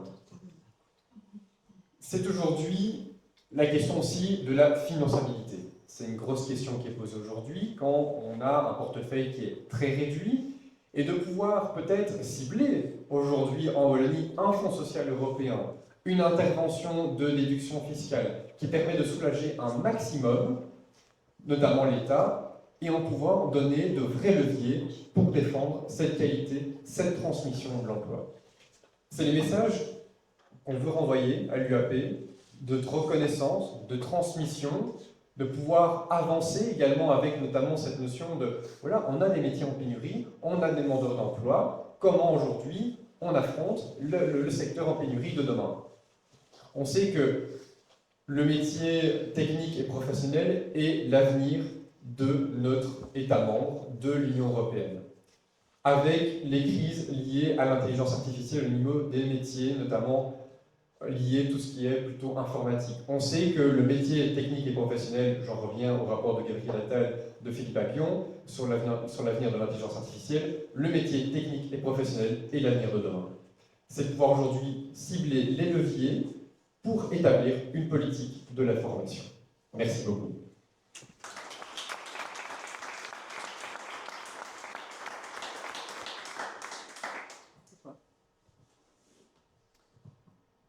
Du coup, rebonjour à tous. Moi, je vais vous présenter du coup les compagnons du devoir. Donc en fait, pour vous expliquer un petit peu notre méthode de formation, d'apprentissage et comment on met ça en œuvre chez les compagnons. Donc, les compagnons du devoir, c'est une association ouvrière française. On est installé aussi en association enfant, on va dire, en Belgique, à La Réunion, au Canada et en Suisse. L'association française, en fait, donc du coup, oui, c'est plus simple. Donc du coup, une association reconnue d'utilité publique où l'objet même de l'association, c'est permettre à chacun et à chacune de s'accomplir dans et par son métier dans un esprit d'ouverture et de partage. C'est l'objet de l'association. Donc c'est vraiment former les futurs hommes et femmes de métier de demain dans les métiers d'artisanat. Cette formation, du coup, comment elle va se mettre en œuvre? C'est qu'on a la formation à un métier à travers le voyage et la vie en communauté.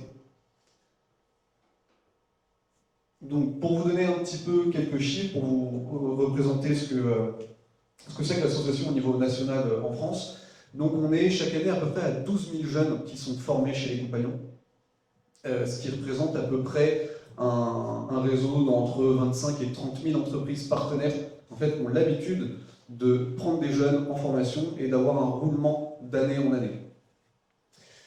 Pour faire tourner toute cette machine, on a l'équivalent de 1500 salariés à travers la France et à peu près 5000 bénévoles, donc des membres cotisants de l'association qui sont là pour accompagner la jeunesse, transmettre le métier.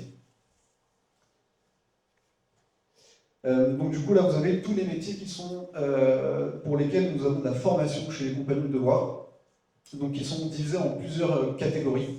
Ce qui est intéressant du coup chez les compagnons, c'est que les jeunes vivent ensemble dans une maison, partagent leur quotidien, et donc du coup le soir à table quand ils sont en salle à manger, il va y avoir une maroquinière qui va être à côté d'un charpentier et ils vont pouvoir en fait échanger sur leur métier et sortir un peu de leur quotidien et voir ce qui se passe ailleurs dans d'autres ateliers et dans les autres métiers de l'artisanat.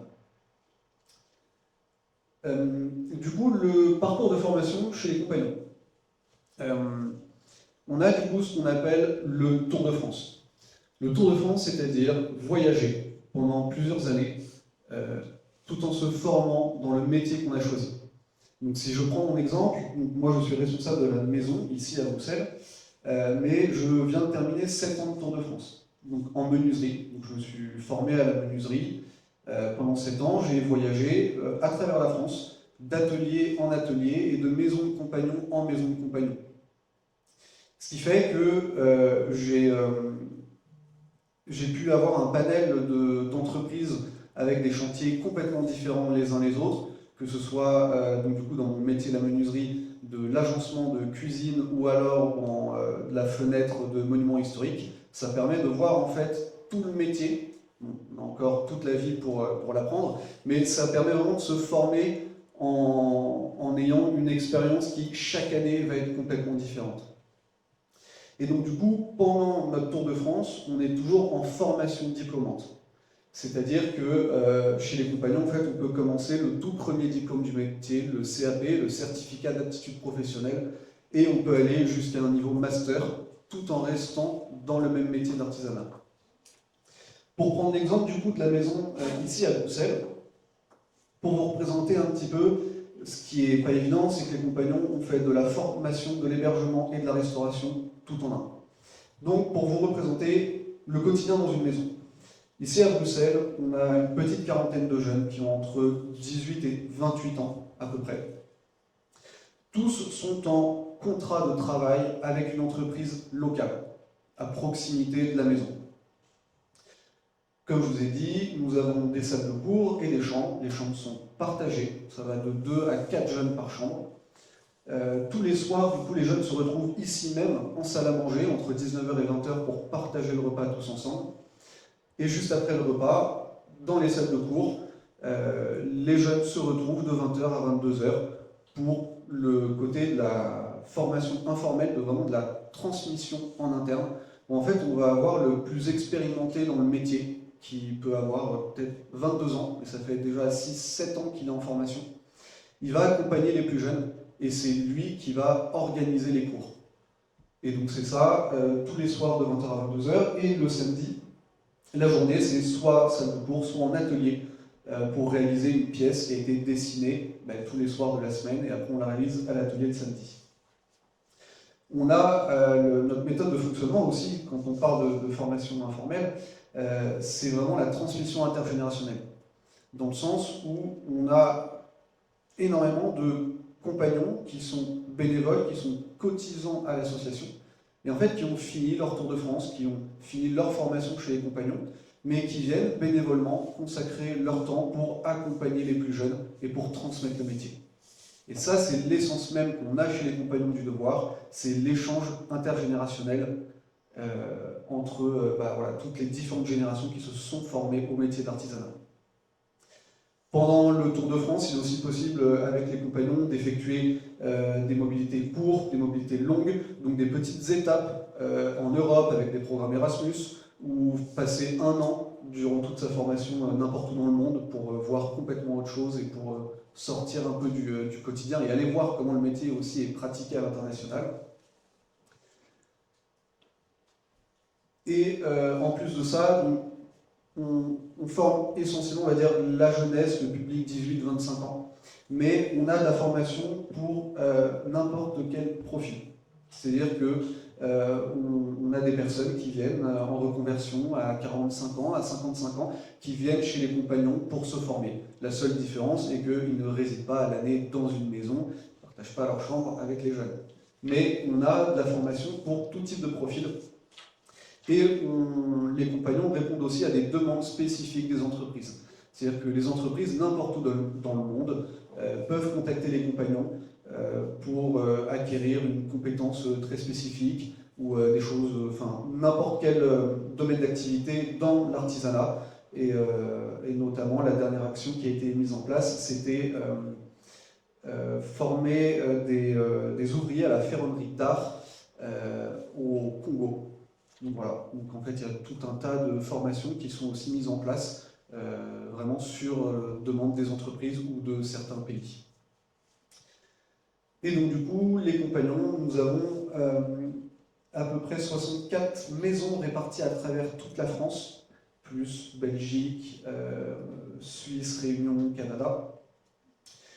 Et donc du coup, toutes ces maisons de compagnons-là, c'est l'hébergement, la restauration et la formation.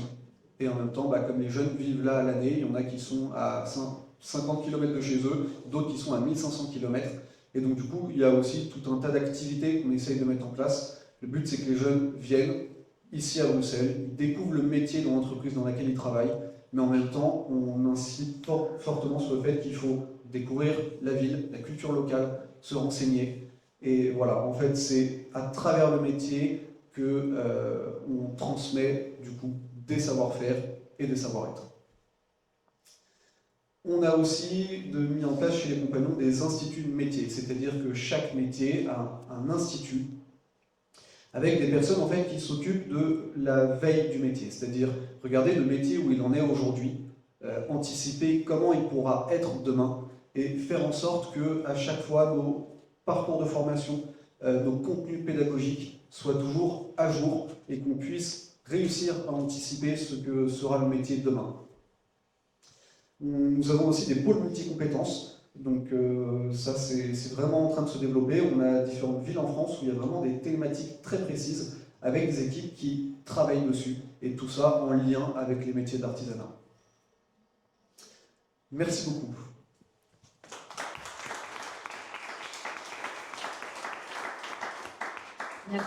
Merci beaucoup Gonzague. Je vais passer la parole et après on aura une pause café à Regina qui va très brièvement présenter les conclusions de notre rapport qui est en ligne. Il est accessible par le QR code, vous allez voir.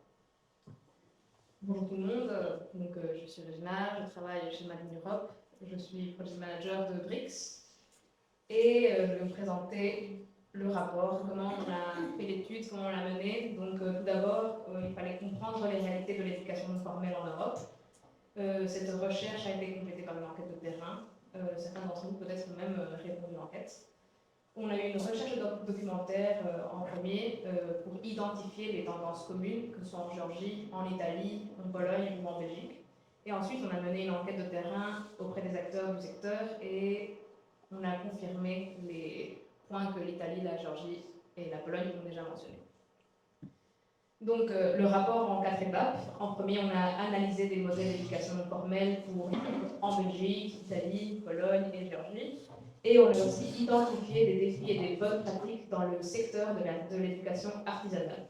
Suite à ça, on a fait la conception d'un questionnaire ou une enquête pour évaluer les expériences des formateurs en artisanat ainsi que les apprenants. Et on a identifié comment l'éducation non formelle était perçue par eux.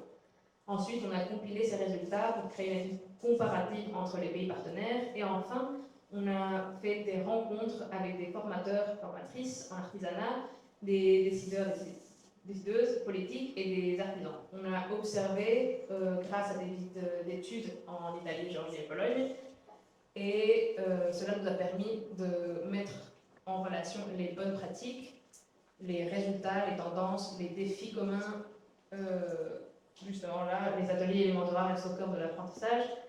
Tous les pays reconnaissent son importance, mais sa reconnaissance reste encore incomplète et on l'a même vu là maintenant suite aux discussions qu'on a eues.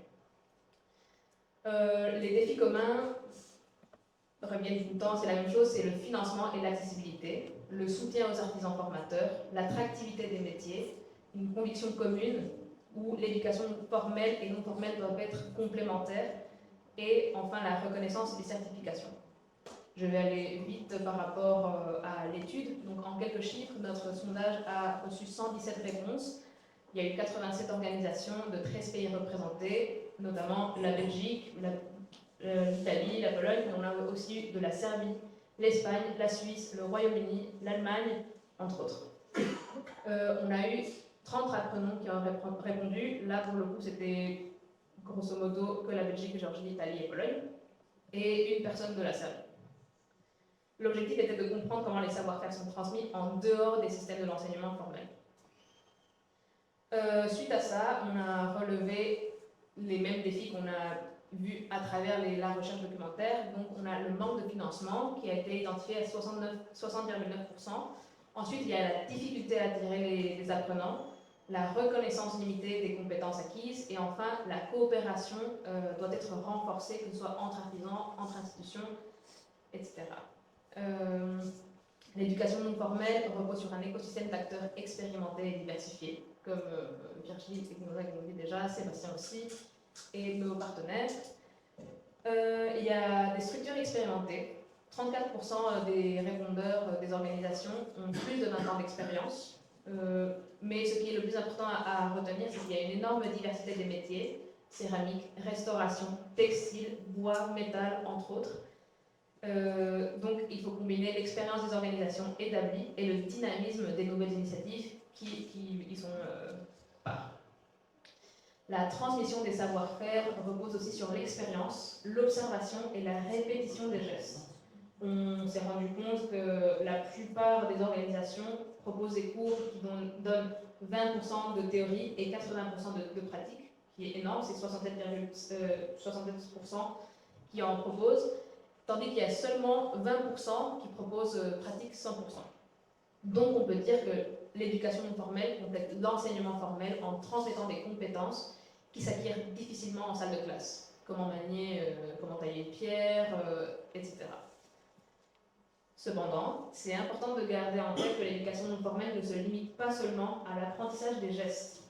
On a pu voir qu'elle contribue à développer la culture générale et l'esprit d'entrepreneuriat, mais c'est aussi des points faibles qu'il faut souligner. Il y a 34%, 39 organisations qui ont dit qu'ils ne proposaient pas des cours complémentaires. Cependant, 34 autres organisations ont dit proposer des cours d'histoire, d'architecture, d'histoire de l'art, et il y en a d'autres qui proposent aussi communication, entrepreneuriat et les compétences numériques. Les artisans formateurs sont au cœur de la transmission, on l'a déjà vu, je le passe relativement vite celle-ci, mais en tout cas, ce qui est important de retenir, c'est la légitimité du formateur ne repose pas uniquement sur un diplôme, mais avant tout sur son expérience du métier et sa capacité à transmettre le savoir-faire. Si l'artisan ou le formateur ne sait pas transmettre le savoir, ça va être encore plus compliqué de pérenniser cette activité. Si on repasse un peu sur les apprenants, il y a une offre de formation flexible qui a été identifiée parce que les organisations proposent des cours à durée variée. Même là maintenant, on a pu voir qu'il y a des formations qui durent 1 semaine, 2 semaines, à plusieurs années même. Et aussi, il y a un profil varié des apprenants. On compte des personnes qui vont se spécialiser, qui vont se réorienter, qui vont découvrir parce qu'ils le voient comme un hobby. Et toutes ces différents profils vont mener peut-être à une reconversion future. Donc, c'est des parcours diversifiés avec une offre variée des formations. L'éducation non formelle manque de reconnaissance. Je pense que c'est la plus grande conclusion qu'on peut prendre aujourd'hui. La reconnaissance des compétences acquises constitue un enjeu essentiel pour renforcer la valeur de l'éducation non formelle. Et c'est un levier pour renforcer l'attractivité. Si nos compétences sont reconnues, alors ça va être encore plus attractif de vouloir exercer ce métier, de l'apprendre. La mobilité, la valorisation des parcours est aussi importante qu'elle soit reconnue. Enfin, après ce petit rush pour vous présenter les résultats, vous pouvez toujours accéder sur le site web de BRICS. Il y a le rapport consolidé en anglais, il est bientôt en français et vous pourrez aussi télécharger les rapports des différents pays partenaires, Italie, Pologne, Géorgie et Belgique.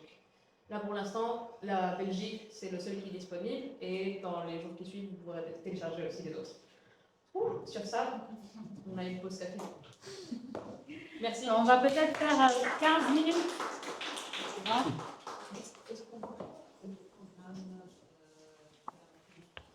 Bien sûr. Il est déjà aussi sur le site. Hein. Oui, vous pouvez l'amener sur le site. Café. Pour le site, le QR code est sur le panneau qui est là-bas. Et sinon, il est sur le site de Mali. Yeah, if we want more online, we will come back in 10-15 minutes. C'est un café? Thank you very much. You will be there to start that. Tu te poses déjà sur le deuxième slide, comme ça.